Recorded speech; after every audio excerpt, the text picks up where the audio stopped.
there's so much to like unpack in all of this. Yeah. Now I was getting into what this guy's techniques were and what the guy was like working. Now we talked about like the girls themselves and like what it is they're, you know, they're kind of like pre-warmed up buyers, right? They're motivated buyers. So we got that. I think that's pretty much established. And I'll talk about that later on. You know, you have to get into that. But what I wanted to do is I wanted to talk about Simon himself and what it was like. I'm convinced that this is a very good example of how game can trump looks and can trump status as well. Actual real money, affluent status. So what from what you know, do you think that this is a good example of a guy who knows game? I do, and I have a hot take for you. I have a Roll of Tomasi exclusive. Okay. I'm going to tell you about. So, look, the thing is, these girls are, you know, you haven't like dated girls off of dating apps because it's not, you know, it didn't happen around your time. But girls that use dating apps, you have to understand, these girls are exclusively damaged. They're damaged goods, man. I mean, like I always say this, right? Think about how easy it is to catch you or I as a guy. Like, think of how low the standard is for us to accept a woman as a girlfriend is, right? Cook for me, clean for me, help me straighten up the house once in a while. Don't be annoying, and don't cheat on me, right? And these girls on these dating apps can't fulfill these basic human needs as a woman, right? So you got these girls that are broken and upset, and they are like, when guys get on dating apps, we're like, yes, time for some easy pussy. When girls get on dating apps, they actually think like, oh, you know what? Maybe I can find love. Maybe I can find someone worthy. And guys, on the other hand, we're just like laughing at them. Okay. I've got an exclusive story. I have a girl that I dated, right? And in 2019, okay, I'm going to give you a little profile of this girl. So she comes from a home, single mother home, which is rare in Japan, right? And looking for love, looking for daddy's love. She matched with some guy off of a dating app. They get to talking, they get to chatting, sending pictures back and forth, right? She's falling for the guy. Can't meet. I'm so busy. Good morning, honey. Send me a selfie this morning. What do you look like? You look so wonderful, right? Falling for it. He starts mentioning to her about this cryptocurrency that he is involved in and that is really, really lucrative. And he starts sending her screenshots of all the profits he's making. Long story short, he ends up talking her into sending him $50,000. She never met the guy once. This is in 2019. She got conned $50,000 from a guy she met off of a dating app that she never met, never had a phone conversation with at all. All because she wanted to feel loved. Rolo, I'm telling you this. I have seen tons of girls' cell phones. I've seen tons of conversations guys have sent me between two girls talking. The average modern woman is a complete mess, but the root of all their conversations is they all want a man and they all want to be loved. They have a big, huge facade acting like they don't want it, but they want to be loved. So Simon can understand. I don't necessarily think he has game. Well, actually, no, I do think he has a game. He's a con man. He's a manipulator. He understands human psychology, and he understands how to find a weak prey. Oh, and definitely. that's what these girls were, weak preys. And he got them to finance his lifestyle, and they got caught. And you know, the rug was pulled, and here we go. Yeah, they all tend to follow like the girls that he he gamed, the girls that were part of the Ponzi scheme, all fit a certain demographic. If you go into, like, these are the first two here. This is that's Pernilla on the right, and that's Cecilia on the left. She was the first one. Well, in the show anyway, she actually wasn't the first one. But you got to remember, these are two chicks who are, well, first of all, I believe they're both Norwegian, I think, or else one's from Sweden and one's from Norway. And so you've got these two here. And by the way, this right here is Pernilla as well. So this is like straight off of her Instagram accounts. So it's not like she's out there, and I think that's Cecilia right there as well. So still on Tinder, still doing, like, I thought the most poignant part of that documentary was the end of it, where they said, are you still going to be on Tinder now? Have you learned your lesson, kind of thing? And she's like, no, I'm still on. I'm still looking for love. I'm still looking for my Beauty and the Beast. I'm still looking for my prince. And in that respect, I completely agree with you. Like, they're definitely looking for love. They're definitely looking for something that is an idealized state, an idealized thing.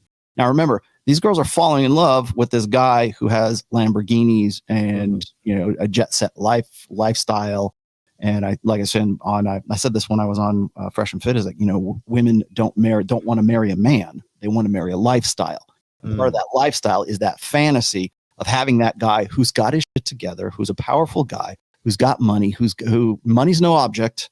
And the guy is, I remember when Pernilla was the one who said, well, he was a little short for my taste, but I'll still be his friend. Like, Pernilla didn't even get with him. She was just friends with him. And he was still able to work her based on the idea that maybe potentially he's going to, mature out of that Playboy lifestyle and want to, settle down with her. Same fantasy she sold to the Dutch girl, Arlene, at the end of that as well. They were like boyfriend and girlfriend for 14, over a year. And so based on the idea that there was going to be some kind of payoff at the end, there's going to be some sort of lifestyle. All I got to do is do what I have to do for this moment in time, and then things will work out and things will be paid off. And I thought, I looked at some of these sites afterwards, and just sort of in the aftermath of all this. And I'm also looking at why this is still so popular, right? Why is this guy? Because the guy's still free and clear. He's still doing his thing. He basically pivoted to this, success grift right now. It's like, hire me to teach you how to be a great entrepreneur or something like that. And I thought that was kind of an interesting, sidestep now.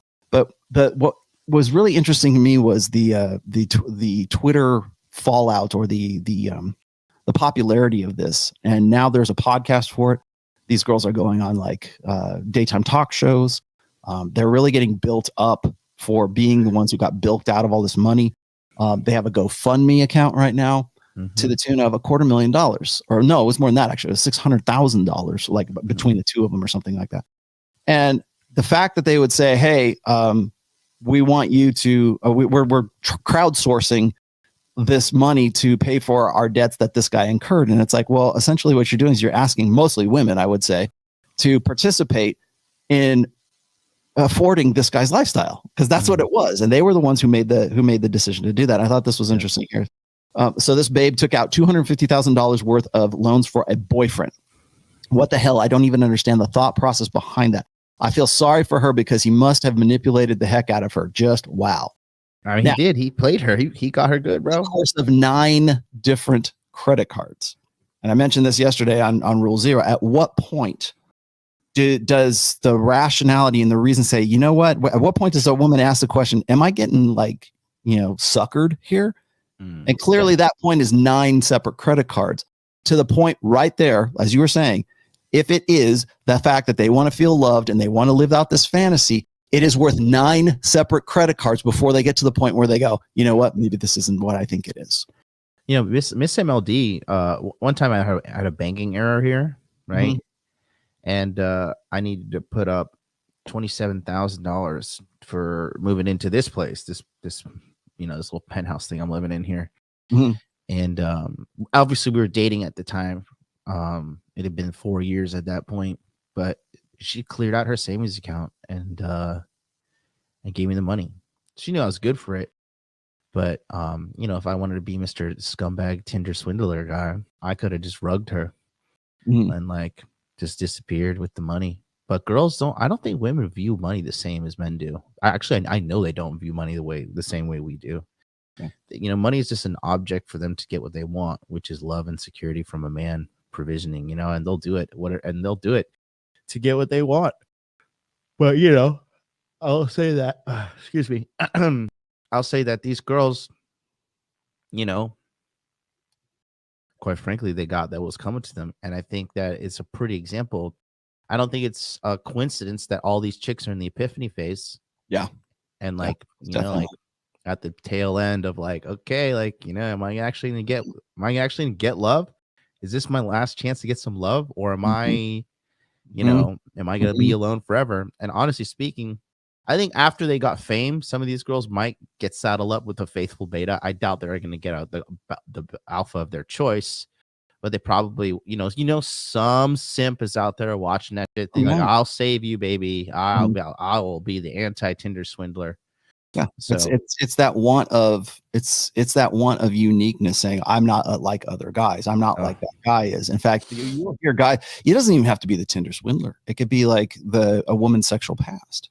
If she's got like, you know, 20, and that's conservative, 20, you know, prior lovers before she meets the guy that she settles down with in the epiphany phase, that guy is more than happy to be a part of that woman's life at that stage. And he's more than happy to gaslight himself and rationalize it that she got suckered. She got duped by all those guys in the foam cannon party in Cancun back in spring break when she was in college in her crazy college years. And it was those bad guys, those bad, evil dudes that corrupted my girl. And now I have to pay the price. You're the kind of guy who makes women hate guys. So, you know, therefore they feel like they're that much more self-righteous about themselves.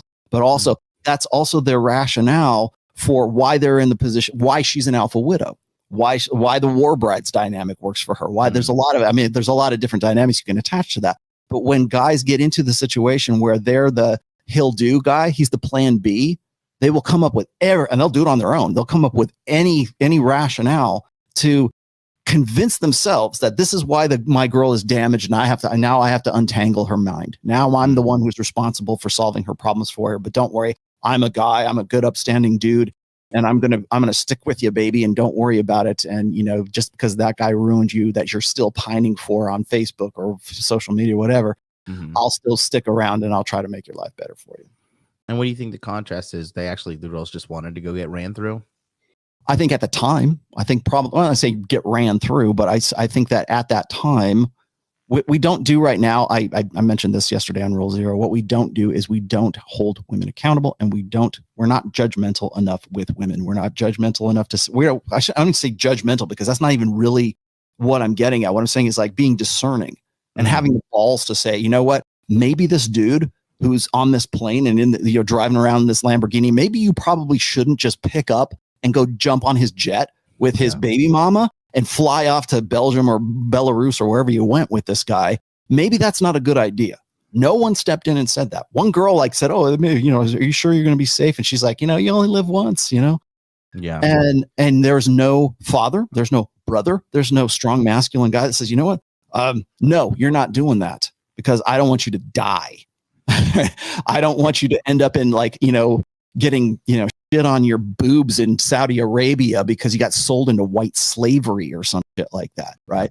Oh, get on my jet. How do you know you're not going to end up in some, foreign country where you're going to be part of a harem or some shit like that? You don't. Yep. How do you know you're not going to be part of human trafficking? You don't. And no one is going to tell you that. They're not going to tell you that anything different, ladies. They're not going to, your girlfriends are going to say, go for it, girl. You only live once. Go on out there. Do they want to get run through? No, but they certainly want the roller coaster. They want to ride the roller coaster and have a good time. And they want to know that everything's going to be safe at the end of it. And the way that we make women safe is we just simply don't say shit. Don't worry about it. You'll be fine. Go on out. Have fun. Jump on the jet. You'll be cool. Baby mama, don't worry about it. Kiss him on the fucking cheek on the first date.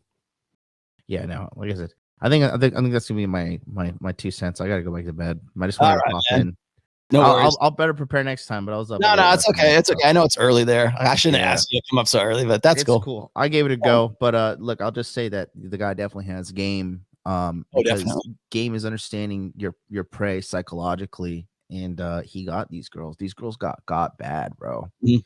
and you know, they got lucky that Tinder found out about this, and this documentary found out about this, and then they can make they can make money off of it now. Oh, they're gonna make a movie out of it too at this stage. Hilarious. Now it's not enough to make the documentary. Now they got to make a feature-length film over it. So. Yeah, you're gonna see. I mean, and it's funny because girls will run down. There's some girl. I used to date this one Chinese girl here, and she was recently putting it on, on her Instagram. Like, I just feel sorry for these girls. I was just like, bruh, these retards had it coming to them, man.